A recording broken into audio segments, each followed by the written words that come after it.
রাক্ষস বরবাদের আশেপাশেই এই প্রোডাকশন না, এইটার প্রোডাকশন ডিজাইনটাই একদমই আলাদা। ওয়াও, শাকিব খান ও মেহেদী হাসান হৃদয় মানেই দর্শকদের জন্য নতুন চমক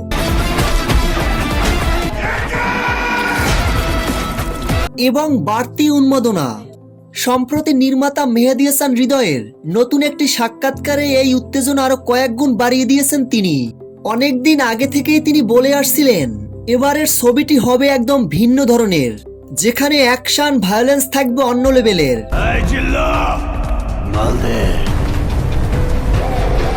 বরবাদ কিংবা রাক্ষস এর কোনো ভাইবই পাবে না দর্শকরা। অনেক বলিউড ছবির থেকেও এগিয়ে থাকবে আমার এই সিনেমা। বাংলা সিনেমা ইন্ডাস্ট্রিতে হয়তো এ ধরনের গল্প নিয়ে আগে কেউ কখনো ভাবেনি।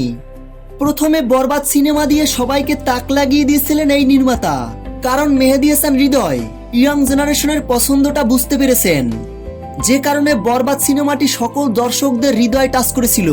তাই সিনেমার হল মালিকরাও মেহেদী হাসান হৃদয়ের নতুন সিনেমার জন্য অপেক্ষায় আছে। প্রিয় ভিউয়ার্স, শাকিব খানের আপকামিং নিঃস্ব সিনেমাটি নিয়ে আপনারা কতটা এক্সাইটেড ভিডিওর নিচে কমেন্ট করে জানাতে ভুলবেন না। ভিডিওটি ভালো লাগলে একটা লাইক দিয়ে আমাদের পাশে থাকুন।